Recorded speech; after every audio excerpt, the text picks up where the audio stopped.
Hey everyone, welcome to episode number 31 of the New Slang podcast. I'm Thomas Mooney, the editor of New Slang here in Lubbock.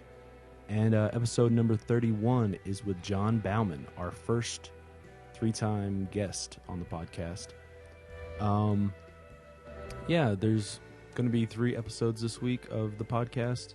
If you haven't gone and listened to the one with Mike Harmeyer of Mike and the Moon Pies, that came out on Tuesday, so just go on your iTunes and I guess hit back or something like that to find it. And then on Saturday we will release one with Dalton Domino. A lot of times people ask me what podcasts I'm listening to, what am I subscribed to, and really I think like the main reason is because they're probably not as familiar with the podcast format as they would hope to be.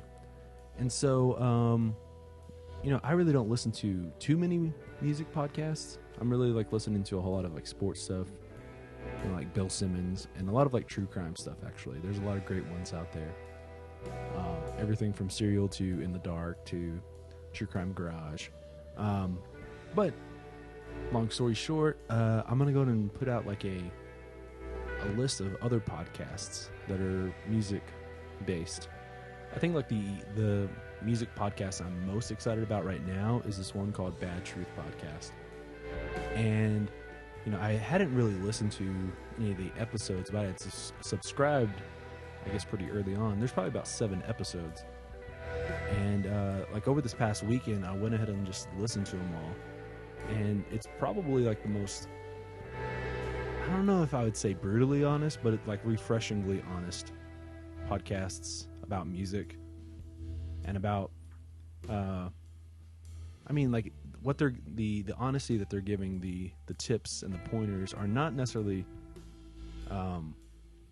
geared towards fans of music, but they're more geared towards bands and singer-songwriters and musicians in general. And I think like that's the one I would just recommend to everyone. Your time in the music industry will probably be a lot easier, a lot smoother if you did listen to it.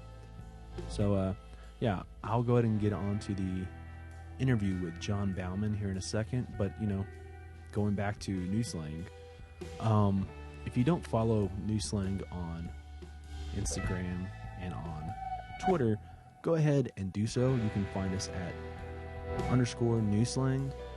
And then on Facebook, if you just search New Slang, you can find us there. Give us a like. If you haven't reviewed the New Slang podcast on iTunes, go ahead and do so as well. Write a little review, tell your friends about us, all that kind of good stuff. And so here is the interview with John Baumann.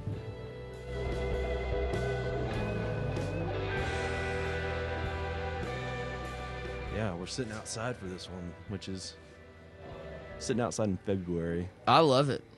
It's like warm. We're in the 80s or high 70s today.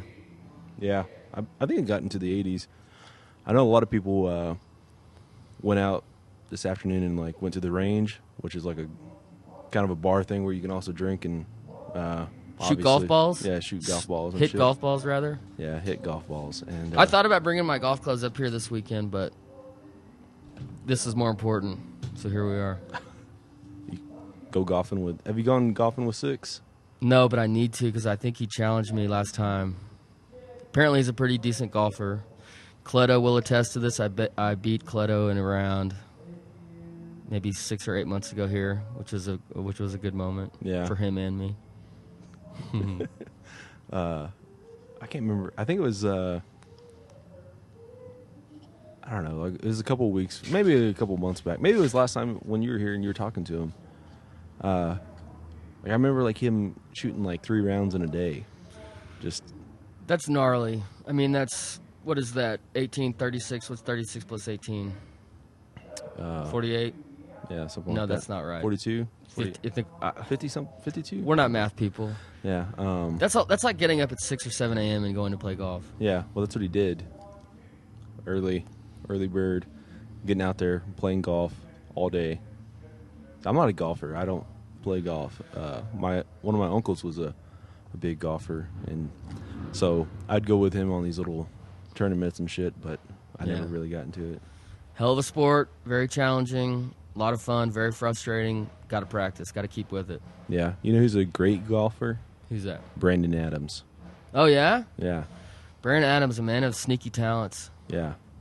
I believe he was like semi-pro for a while. Like should have stuck with that. Before he became a songwriter. Before he moved up here to Lubbock and became corrupted. Yeah. Well, that's good. Good for him. Anybody who's made it to even some semi-pro level of anything, I tip my hat, because it's a tough thing. Yeah. So golf is your only extracurricular kind of sport activity? I mean, other than remodeling houses. Yeah, I just started remodeling houses, and I love it. Chip Gaines with a hard Z on the end. Yeah, I'll go play golf when I can. I've gotten into fishing lately. I really like fishing, saltwater fishing, just off the coast is fun. Fishing for reds, enjoy that. But it's hard to find time sometimes. But I used to be a good little ball player, but baseball. I was good at baseball and football and basketball, but just never really had the right build to take it farther than being a badass in 8th grade. Yeah. Yeah. But I was good in 8th grade. There's I'm sure you've heard of Yogi Ferrell. Like yeah, the dude Reds, for the pro ball player. Yeah, NBA. We just got him. We signed him to a 10-day. The Mavs, yeah, right? dude. The Mavs. Then he started killing it, and they one of the little tidbits on him was that he was like the #1 rated 5th grader. Like, which I'm like, how the hell are you guys rating kids this age? But what they said was he was like 5'8" or something like that, 5'7" in 5th grade, and that's why he was really like killing everyone else. But now he's only like 5'10", so he's only grown just a few inches since then. And I guess he went 4 years at Indiana, so he's about 22, 23. A 4-year college basketball player. What do you know? I thought those didn't exist anymore. Yeah, well, they just go undrafted. Good for him, man. I know he was a diamond in the rough or whatever. Yeah. A good signing, but yeah. Yeah. But good name, Yogi. Yeah. Yogi. Not real name. I think it's something else. Yeah. Obviously. I like it. Not a whole lot of Yogis in this world. I can only think of 2, and one of them we just talked about. Well, 3. I can think of 3 Yogis. Yogi Berra, Yogi Ferrell, and Yogi Bear. Not like dad jokes. I guess that's the only. Why I didn't. Yogi Bear. Oh, I didn't. Okay, that works. Yeah. Yeah. 3, not necessarily people, but yeah. Yeah. 10-day contracts. Did you see any of those games that Yogi played? No, I don't watch Mavericks basketball. You know. Hey, one of them was nationally televised. That's the reason I ask. Yeah, I might have watched for a few minutes just in the bar because we had a show, I think, the other night, and they were playing. Maybe, I don't know. The Portland game is the one that was his breakout game where he was like killing Dame Lillard. Dude, he scored. He made like 9 threes in that game. Well, good for him. It was just one of those. Hey, if we're talking about Yogi Ferrell as being like one of the major highlights of the Maverick season, then you know we're in trouble. So. Well, yeah, you guys are having such a rough year. I hope nothing but the best because I know it's a somewhat of a rebuilding. It's a transition year in a way. Yeah. Well, what I hate is that like we're making a push right now for like the 8th seed or 7th seed maybe, and I'm just like, territory. Dude, like why just are we looking up for a a sweep against the Warriors in just a couple months? Yeah. You know what I mean? Like, hey, I'd love that if that happened. Yeah, but I would just be like, let's lose and get a top pick because this pick or this year's draft is so deep. It's a deep draft. That's that's logical thinking. You never know with a competitive guy like Cuban. All I know is the Philadelphia 76ers have an embarrassment of riches right now. Yeah. Like Simmons not even played yet. No. Embiid's going to be a star, dude. Yeah. That dude's funny as hell too. He is funny, dude. He's got a really good social media presence. Yeah. A couple of games back he broke out the goggles, which has not been like an NBA. I don't know. Well, I guess the only person I can think of who's worn goggles within the last 5 years was Larry Sanders. Oh, yeah. Then he retired. When I think Goggles, I think Kurt Rambis. Let's I think like Horace Grant, that era. Horace Grant, Harvey Grant. Yeah. I guess you do have Kurt Rambis. You got. There has to be a lot more 80s and 90s guys. Yeah. Rex Specs. Yeah. Fashionable. Oh, you know who? They weren't goggles, but they were like glasses. Was Amari Stoudemire. Oh, yeah.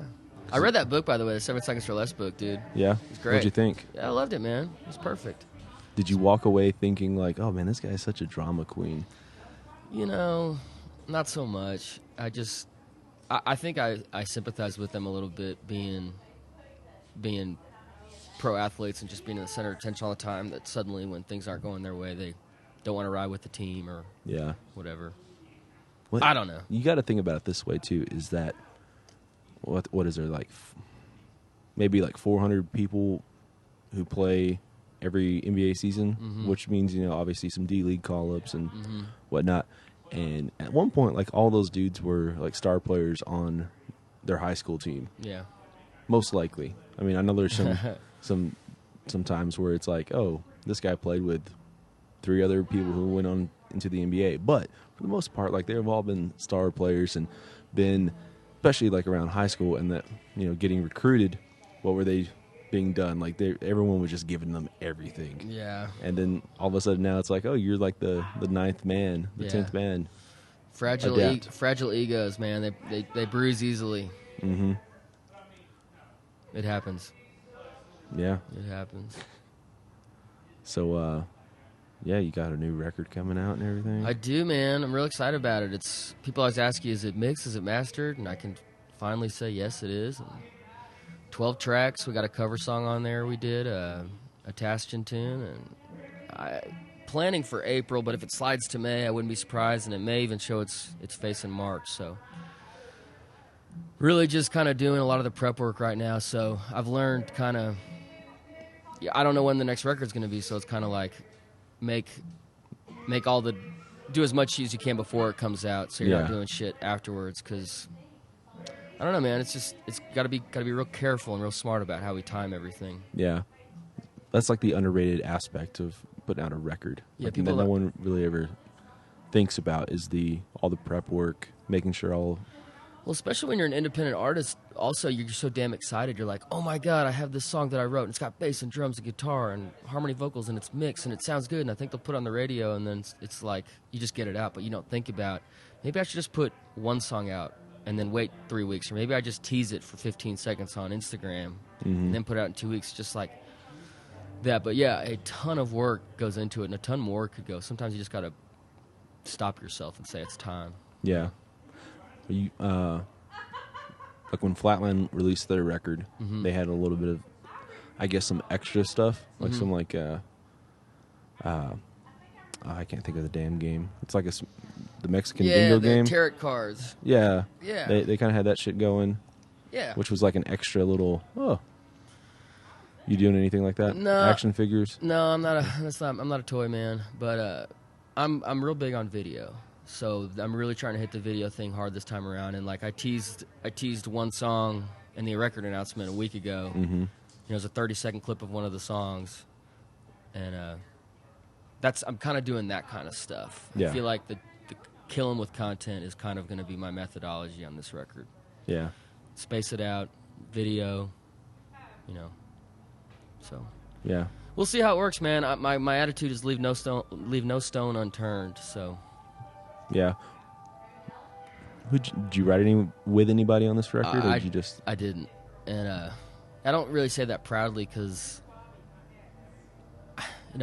co-writing is not my favorite thing. I wrote with Jamie Lynn Wilson last week, and we had a great time. Wrote a good little country drinking song, and it was a real good exercise for me.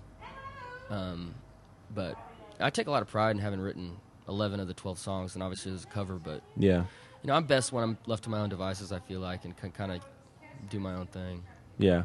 So, like, with Jamie, like, she got that little trailer going now, right? Yeah, she got a little Airstream down there in Dehennis. I believe you were the first person in there to write. It was great, man. She's got it.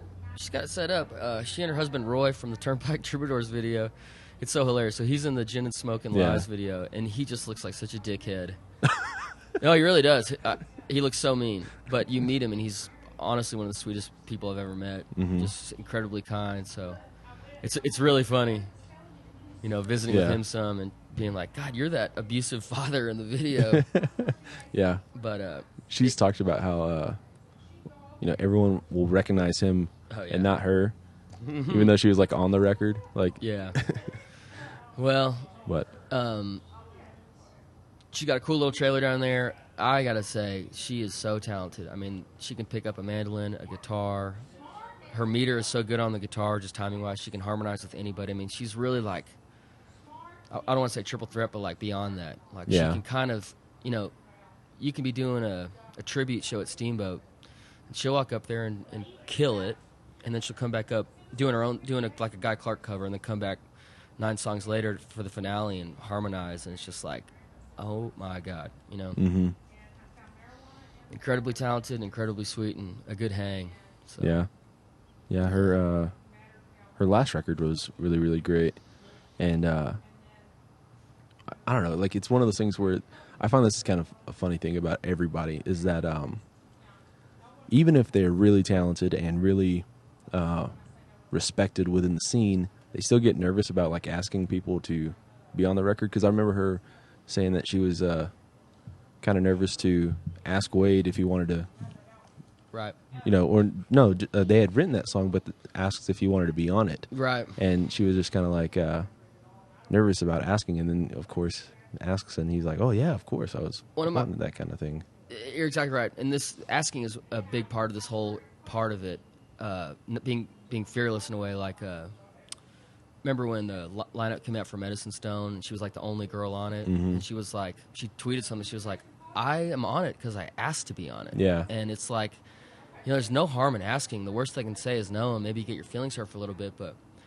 It's a little funny, like, asking people that are your heroes, your mentors you look up to ask them to do things, and you're like, well, this sounds weird, not Jamie's position, but, like, in my position, reach out to somebody, like, higher, up the totem pole, and it's like, will you come down to my level and, help me out a little bit on something? Yeah. But I know, like, Clutto was nervous about asking Will and Caitlin Butts to be on the record, And well, he got a good song and a girlfriend out of it, so yeah.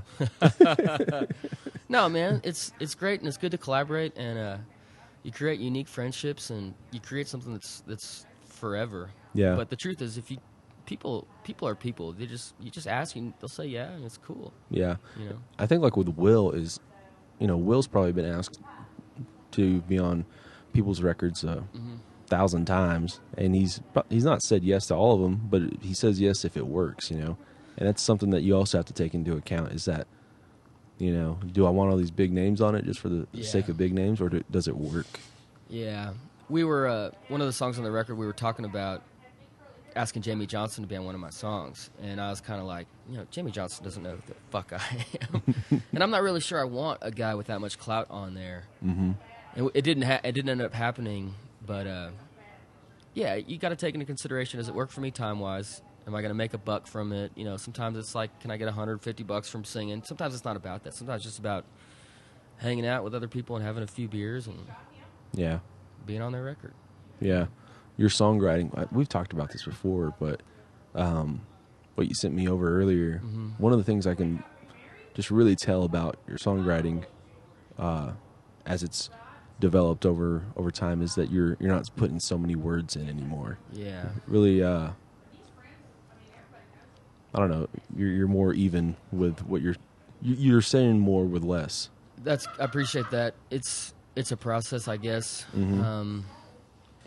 Man, sometimes I wonder if I should be writing for a newspaper or like writing short stories or novels, because the words just kind of come out easier. And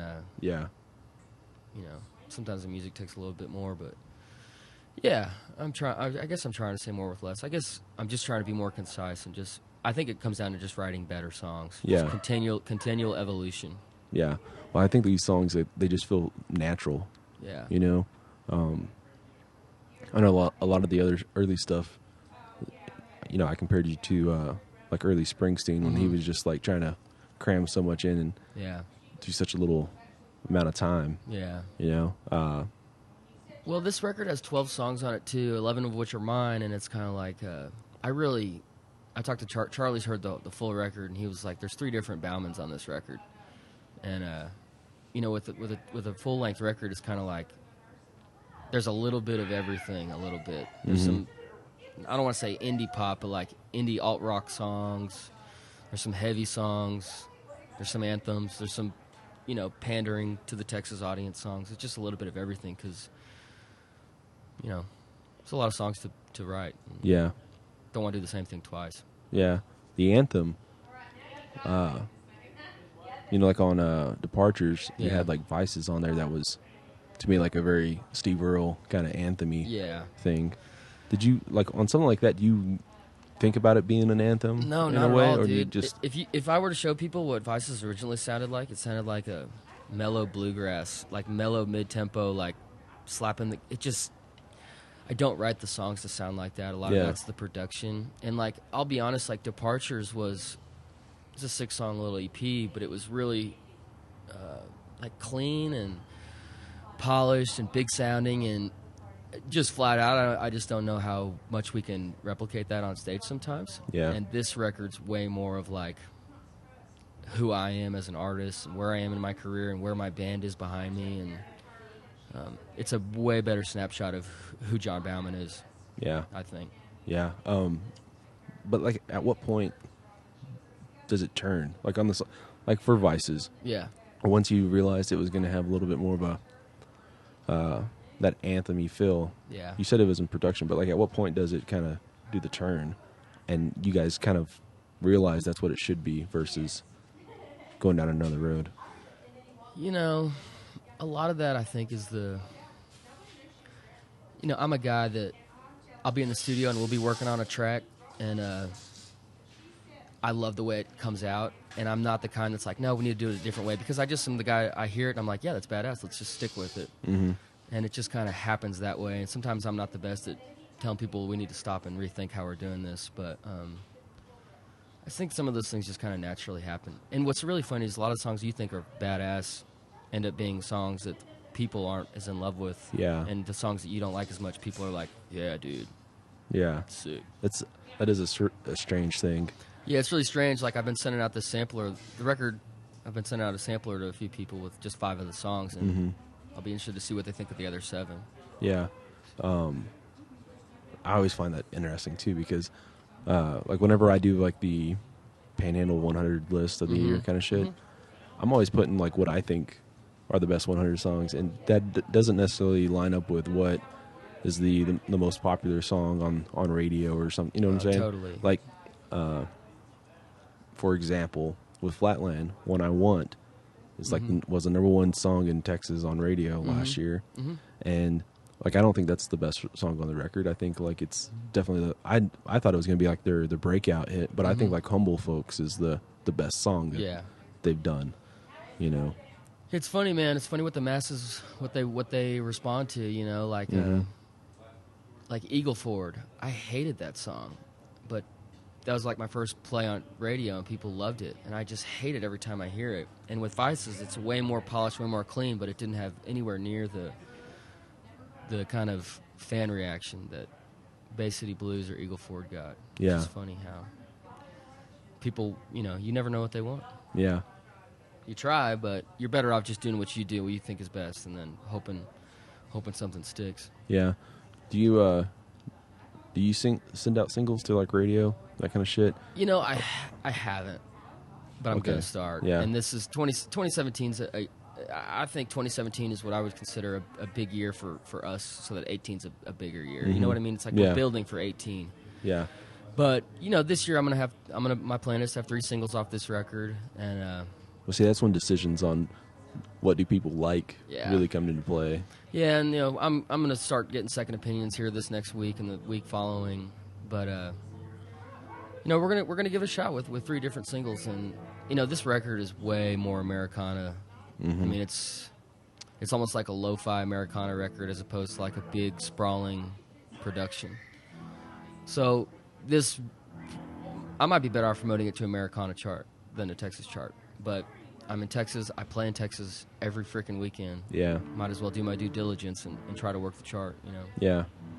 Do you get out much outside of Texas much? Not much. Maybe once a quarter, and if that, it's Oklahoma and Kansas. Mm-hmm. We've done a run to Chicago. We'll do an occasional show in New Mexico, and then there's Steamboat. But we've got something in Idaho with like Flatland, Sam Riggs, and some of those guys this summer. But yeah, that's about it. I'd love to, man. It's a big country, and I want to see more of it. Yeah, I think to me that's like if you look at all the bands who are the biggest bands in Texas or in Oklahoma, one of the reasons why they're so big is just because they got out early. They got out and we're going to California runs, you know, and up into the Northeast. Like if you look at Turnpike, obviously those guys played down in Texas and in Oklahoma all the damn time, but they also went out and did runs elsewhere, you know.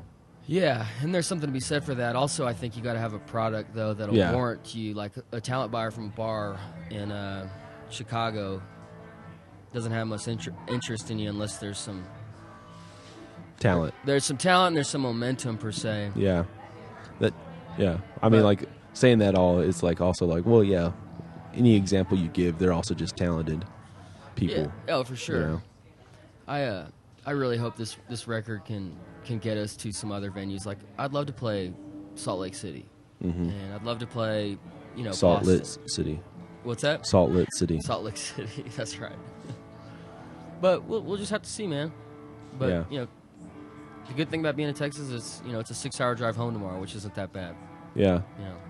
Yeah. So you've been remodeling your own house or just other people's? No. Well, what's the deal? So musicians, you know, bank accounts sometimes get a little tight. Times are tight, so you know, I just picked up some part-time work doing some home remodeling for a local company that hires Austin musicians, and I've only been doing it for a few weeks, but I absolutely love it. But I'll tell you why I'm really doing it is because I'm a guy who needs to be busy and moving and constantly on the go, because when I'm idle, I'm miserable. Yeah. And, you know, I'll get home tomorrow, have a bottle of wine tomorrow night, wake up at 8:30 and go back to remodeling houses. Yeah. And, you know, I work for a few hours, go out on my lunch break and check my phone and hustle all the music stuff I can, and then it's back to work. But, you know, they work with my schedule. If I have a acoustic gig on a Tuesday night in Stephenville, they let me go. But right now it's really just about the peace of mind. Yeah. So.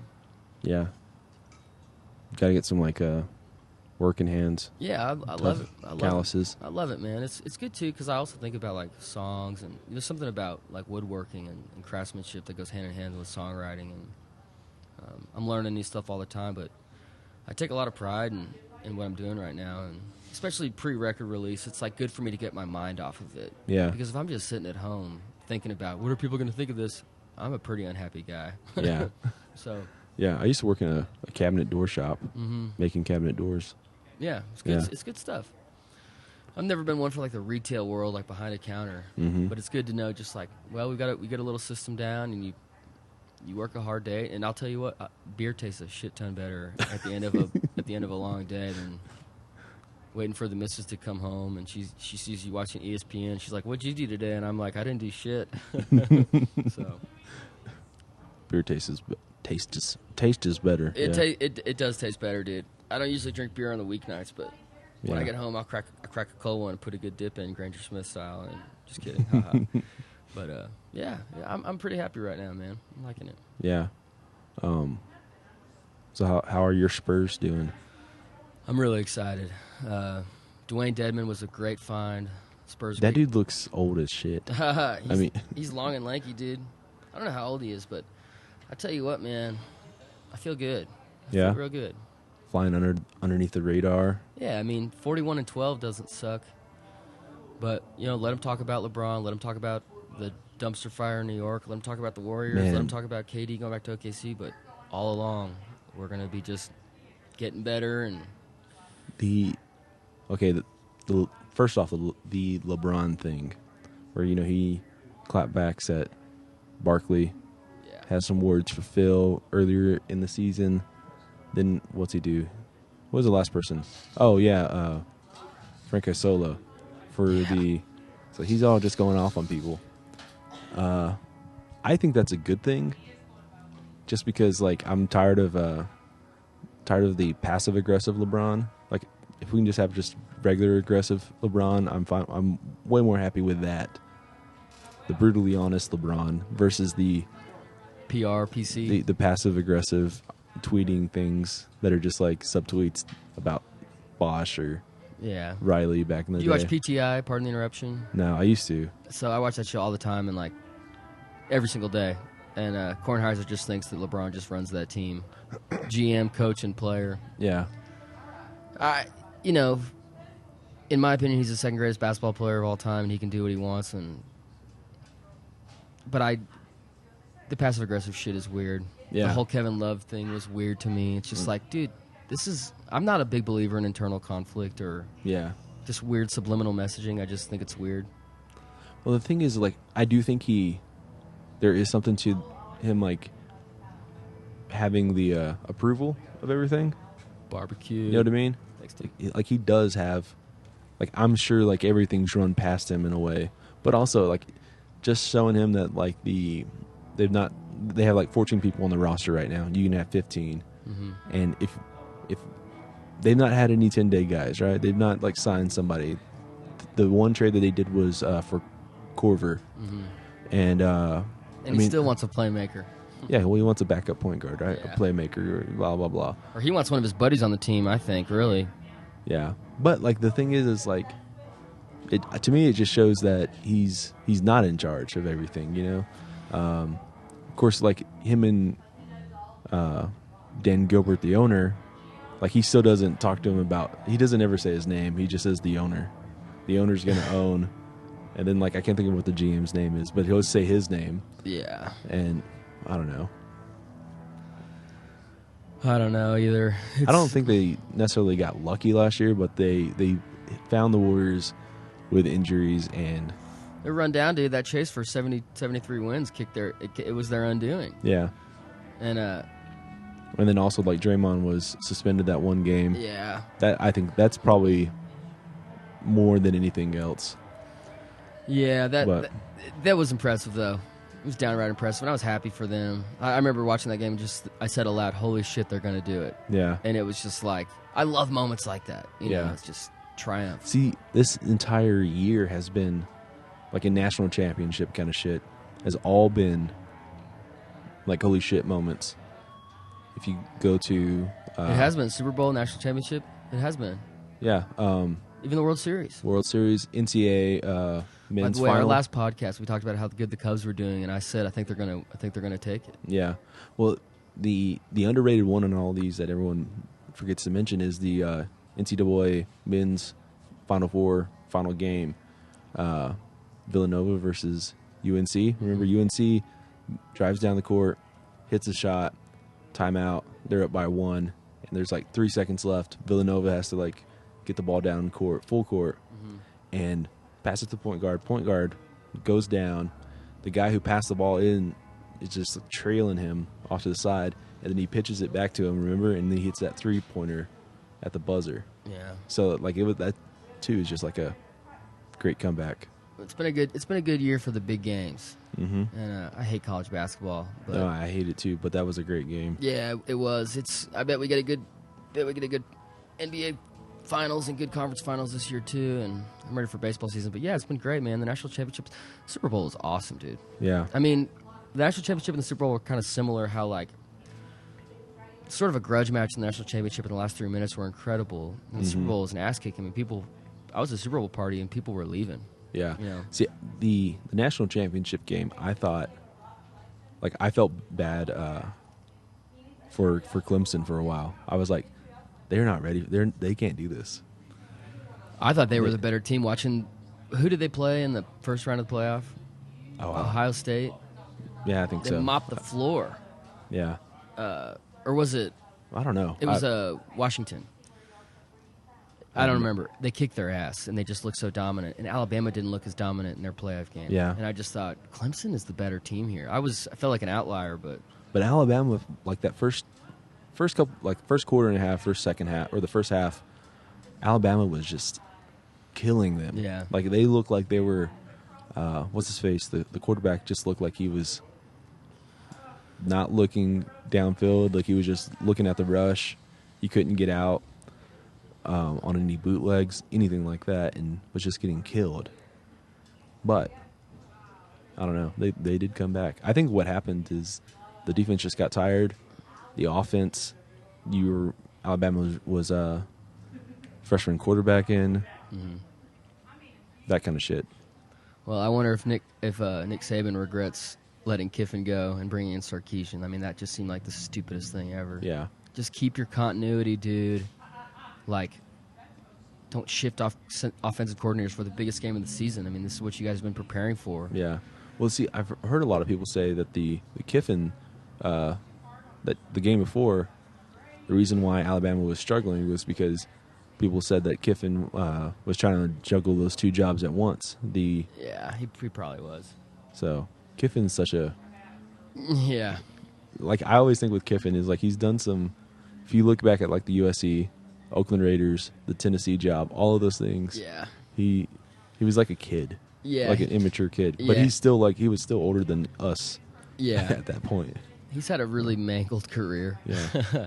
We'll see how he does in his new position, but definitely hasn't had any longevity anywhere. Yeah. But Yeah, he's got a hot wife, so we'll give him a pass. Did you see... did you hear those rumors about, like, him and Saban's daughter, though? No. I'd love to hear him. Gotta look that up on... Like on like the internet. hooking, like messing around That's with what I him? heard. That's what I read somewhere. Jesus. But, yeah, What a dog, dude. I digress. Super Bowl. I had the Patriots. So first of all, I had Luke Bryan singing the national anthem in under 209, which hit 206. $50. Thank you very much. Did you just listen to the Simmons over/under prop Yeah, bet kind I of shit? did. Did you bet on all those or no? No, I took the Luke Bryan one because it made sense, especially like Cousin Sal talking about how Luke previous national anthems he was like at 154. Yeah. And he was going slow at the Super Bowl. Yeah. And then I took the Patriots -3, and they won. And I just can't count that team out, man. I think Belichick is just a badass. Yeah.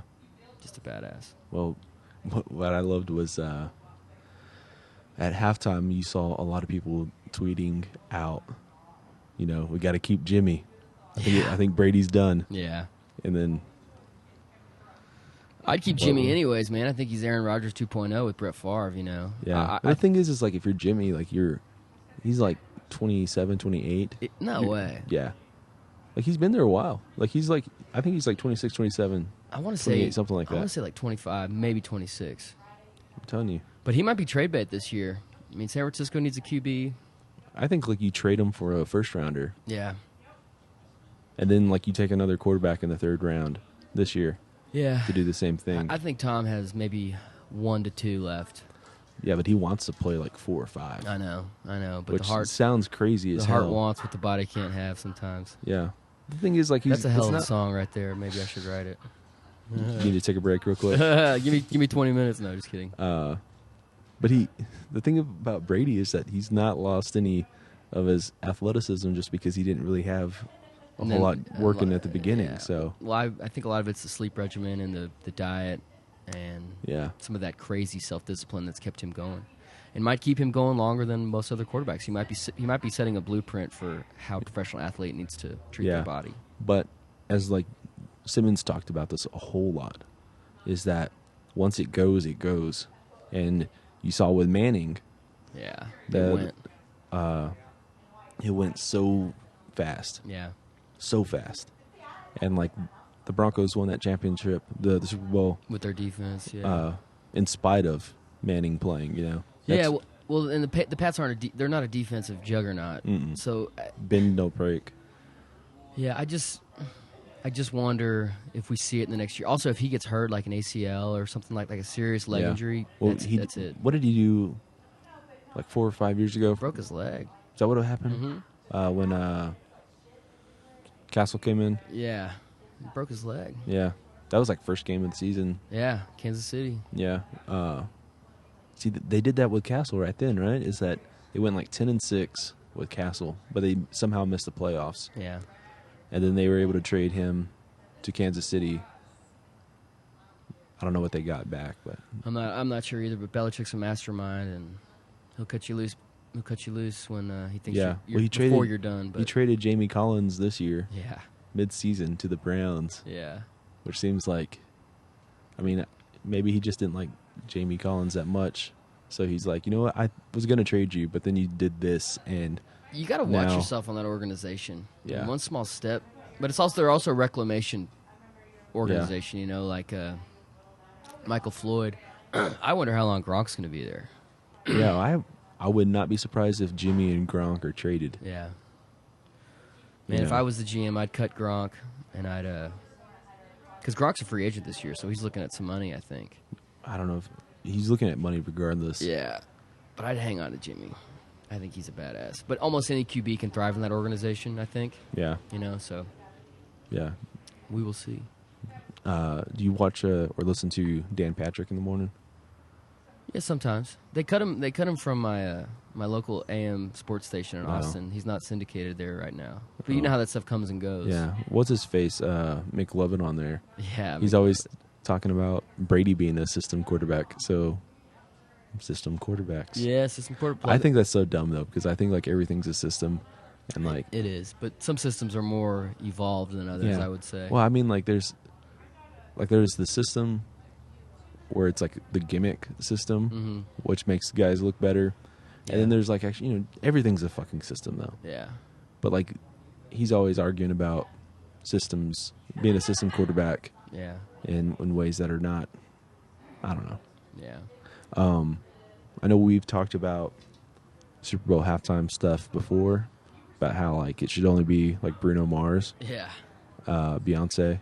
I think we can add Lady Gaga to that mix. Well, I think you probably could. I didn't actually watch. That was the one thing I didn't watch this year. I went outside and got some fresh air. I was at one of these Super Bowl parties where all the guys are in the living room watching the game and all the girls are in the kitchen chirping. So I got some fresh air. But I heard only the best things, and I heard about the $100 million insurance policy they had to take out on her for standing on the roof. So Jesus. But, you know, badass. Yeah. You know, heard only great things. So.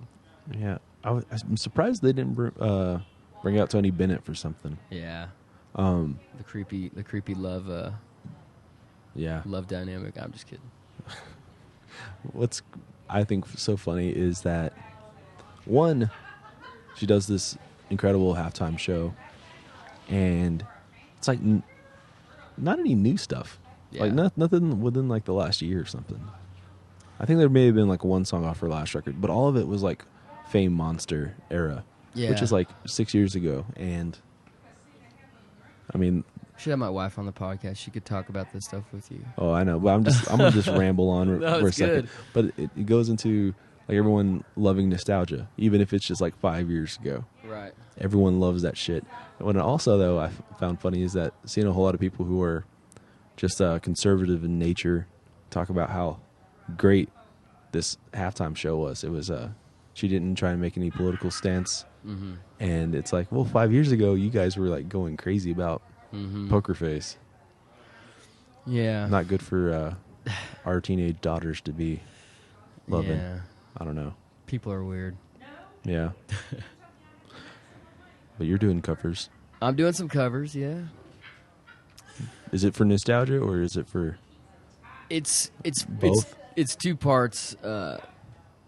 One is, you know, going in there with so much original music to a bar where people have never heard you before. That's how you get through that 90 minutes. You know, sometimes where you can kind of keep them engaged. But one thing I've really loved about doing covers is taking them and making them my own. Yeah. You know, we started doing "Dance in the Dark" by Springsteen, and we were doing it for a while, just like he does it. Yeah. But what we've done now is we've slowed it down, way down, and the song doesn't sound like a Springsteen song anymore, but people still know it, and they know the words, so they'll sing along to it, and it's really refreshing. It's actually kind of at this moment, kind of waiting for the new record to come out before we start really dishing out those songs.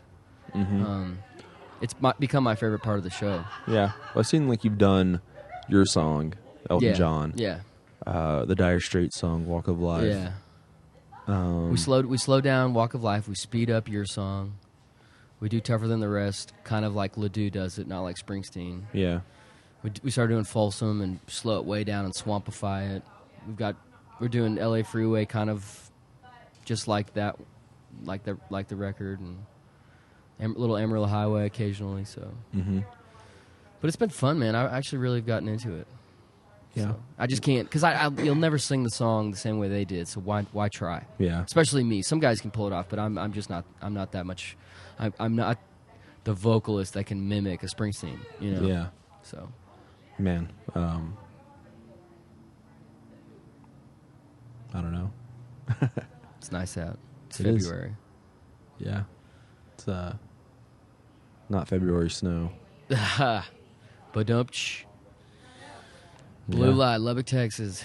Back again. We're here in April with Willie. That show got rescheduled. Excited about that. I think it's April 23rd or April 22nd.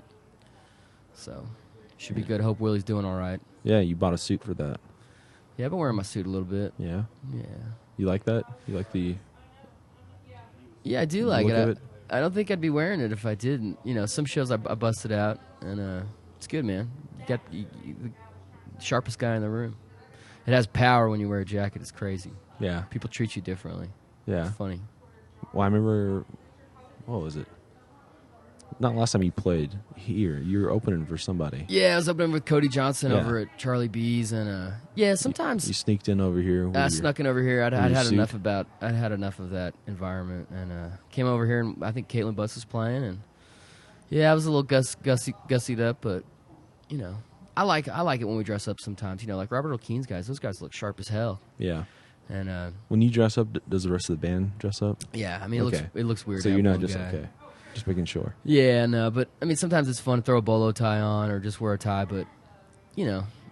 Yeah. Those Willie shows, we dress up. You know, it's kind of a respect for the venue and respect for the crowd that's there too, because these people are paying $100 for this ticket, and you know, walking out there in a denim shirt. You know, tonight's a denim shirt night. You know, Yeah. some nights are buttoned down in a jacket, Yeah. but you look good, you feel good, and it goes a long way. Yeah. So You guys gonna do like what like Casey Musgraves does with her band, like the yeah, those kind are of the those are badass suits.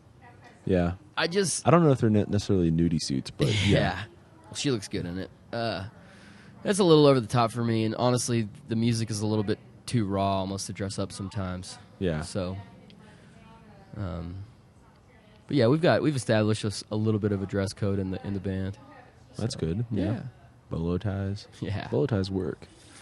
Dude, they got come back. they got some vintage swag to them, man. They just look cool. Yeah. Every time I go to a wedding now, I never wear a tie. I wear a bolo tie. I love it. Yeah. You was that like thrift store shopping kind of stuff or? Man, I honestly don't do thrift stores anymore because everything is just like seedy and worn out.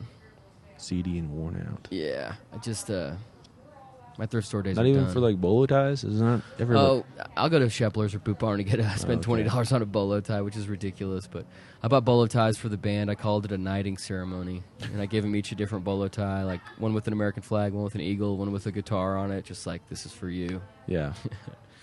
It was very much done in the van, Yeah. but it was a proper knighting ceremony. You guys ever think you're gonna like wrap the van with everyone's faces on it? 150% definitely not. I mean, that's like another knighting ceremony. Is what Yeah. I was thinking. Yeah, I got this. My uncle works. He's a sign maker, and he's like, "I'd love to wrap your van and trailer," and I'm just like, "That's a terrible idea, dude." Yeah. See, I always think that like, one, I think it looks dumb, but two, Yeah. like if you're like the dude in the band who, is like the least qualified to be in there, or like everyone hates, That'd be me. That's the job security. Yeah. You know what I mean? Like they're not gonna just fire you. Yeah. It's like, And man, your face rip is on your the band. yeah. We can't. I don't want to pay another $1,500 to get this thing reprinted. You know. Yeah. Yeah, I'm sure that's happened though. That's Oh yeah, dude.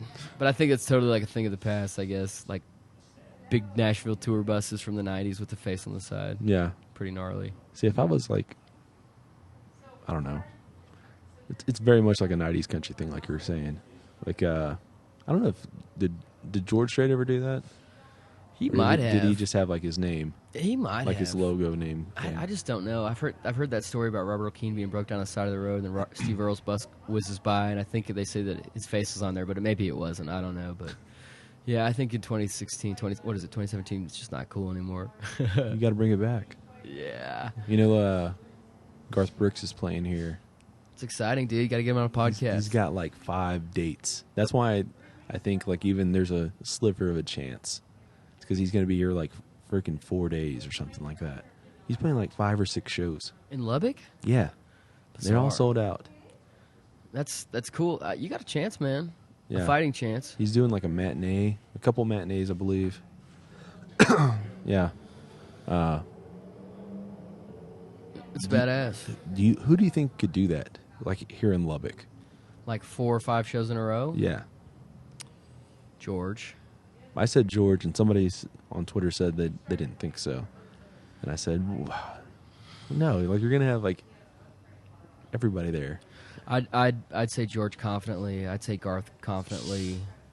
There's some guys that are just a notch below, like Alan Jackson. I could see maybe doing 2 nights, but I don't think Alan Jackson's a back-to-back night guy anymore. Yeah. I think it's got to be a Heartland country Well, I said mega hit guy.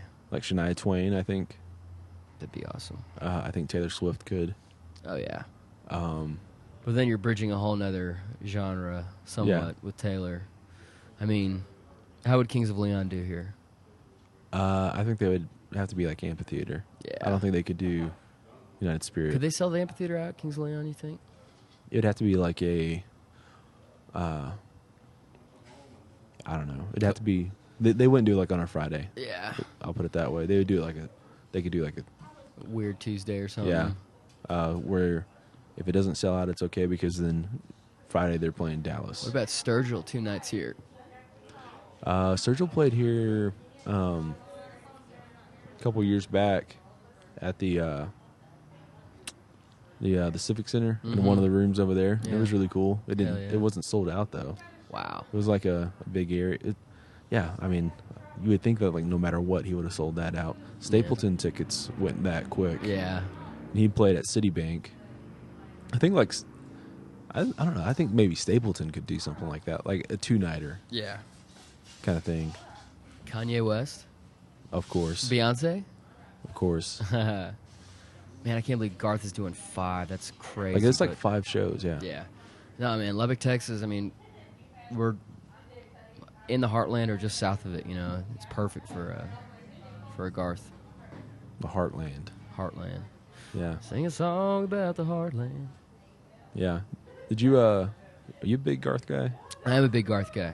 Yeah. I think like Garth is underrated because like everyone always talks about him just having like the big show, the smashing guitar kind of shit, which granted he did, but he also was like he wrote a whole lot of those songs. He was a integral part of like what the writing process was. Yeah. You know, and I think that's where he's severely underrated. Like, if he even went out there with just an acoustic guitar, he could just do that and play them songs. Well, he's a tour de force without doubt. Mm-hmm. You know that song "That Summer"? Yeah. Oh man, I've started playing that one acoustic. Like if I'm just playing a place that just like doesn't give a shit about what I'm doing, I'll play that one, and I love that song, man. Yeah. I remember listening to it when I was 13. First time I heard it, just played it over and over again. That's your go-to? Yeah, I think Garth-wise is probably my number 1 Garth. But dude, it's like 1A, 1B, 1C. I really like Garth. I really like George too. I mean, they're like 1A and 1B to me in terms of like mega country. Yeah. Yeah. Did you listen to his new record? No. It came So out. I'm a heyday guy too. Heyday guy. Like Oh, Garth, okay. 90s Garth, you know, like early aughts Garth. You know, that's the Garth I know and love. You know, there's too much other good music out there for me to.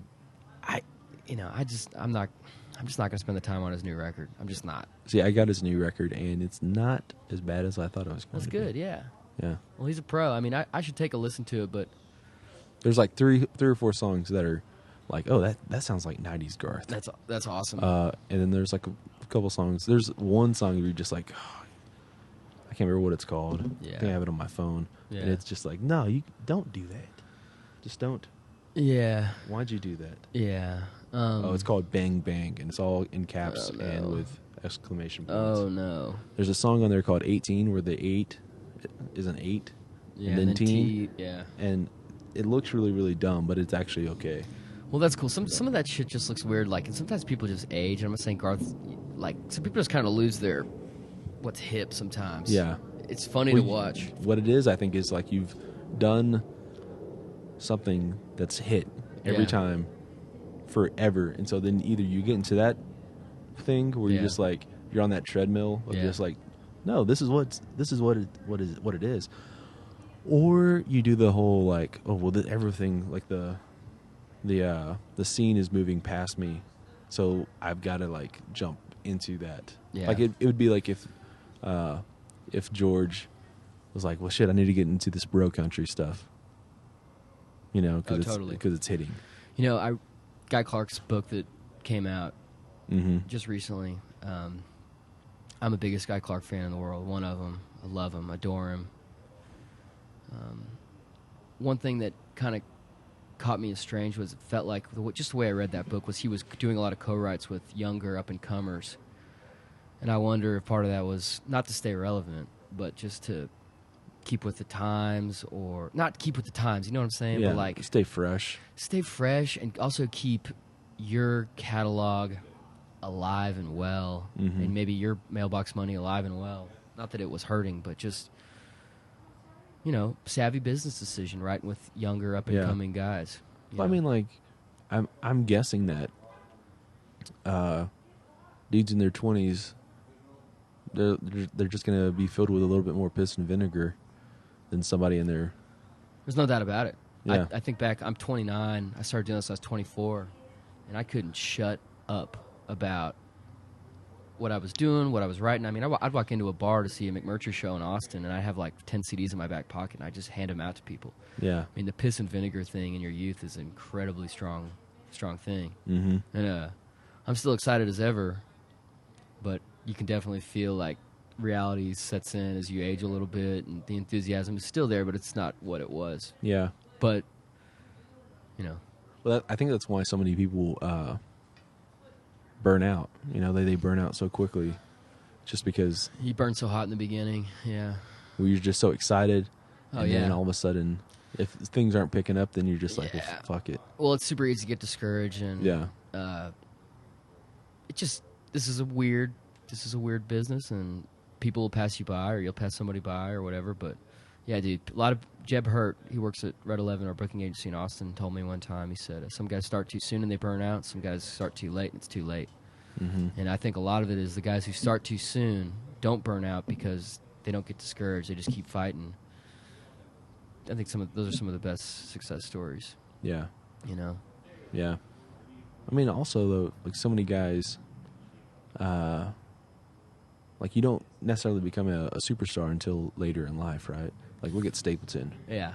I Like, love it. I don't think like that's necessarily an anomaly. I think that like a lot of guys don't become Oh, dude. established until they're post 30. Oh, dude, I couldn't agree more. I look at ages of my favorite artists on like their Wikipedia page, and I do the math on how old they Yeah. are now, when were they born, when did that record hit, or when did that first big moment come. And, dude, a lot of them, 31, 32, 33. I look at Stapleton, I look at Sturgill, both 35 when they kind of became Yeah, big. Isbell. Yeah, Isbell. I mean, Isbell had his thing with the drive-by truckers and then the 400 unit. Yeah, But, dude, the thing is, people, this shit takes time, like learning everything and learning how not to suck and like just all these different things, dude. And sometimes it takes 5, 10, 15 years. And if you're still in it, boy, howdy, it's going to look real good for you. yeah, Because you've just weathered the storms and you've become a badass. yeah. Like Terry Allen, Mhm. Lubbock on Everything Mhm. didn't come out until he was 35, and that was his second record. It's awesome. But also people at that age, you've lived for 35 years. Yeah. You know? I think, when you're 25, you've been alive for 25 years, but you've really only been like cognizant, aware, mature for maybe 5 or 10, and maybe you're not even mature then. You know what I Mhm. mean? Yeah, 29-year-old me hates 28-year-old me. 27-year-old me, Yeah. even it's the last couple of years. So everything's a constant evolution. yeah. Well, I saw somebody post on Facebook earlier, just like a week ago, saying how, I'm like 28 now, and I feel the same way I do as I did when I was 20 Mhm. until I'm hanging around 20-year-olds, and then I realize that I'm nothing like a 20-year-old. No. My mom's always like, they're only a couple years younger than you. Why don't you just hang out with them? And I'm like, it's it feels like 10 years. Yeah. You know. Yeah. Yeah, it's funny. I think a lot people in their 20s. 20s is the grind years, the development years, and 30s the year you the 30s are the capitalization years. I think for almost any endeavor. Yeah. You know, I always get so frustrated. A lot of the guys I went to college with, they'd get out of college and have these big badass 6-figure salary jobs, and I'm like, what the fuck? What happened? What about me, guys? You know, but it's all good. Yeah. Well, want to cut it? Yeah, man, I'm gonna eat this freaking barbecue sandwich. Yeah, let's do that. All right. Thank you, man.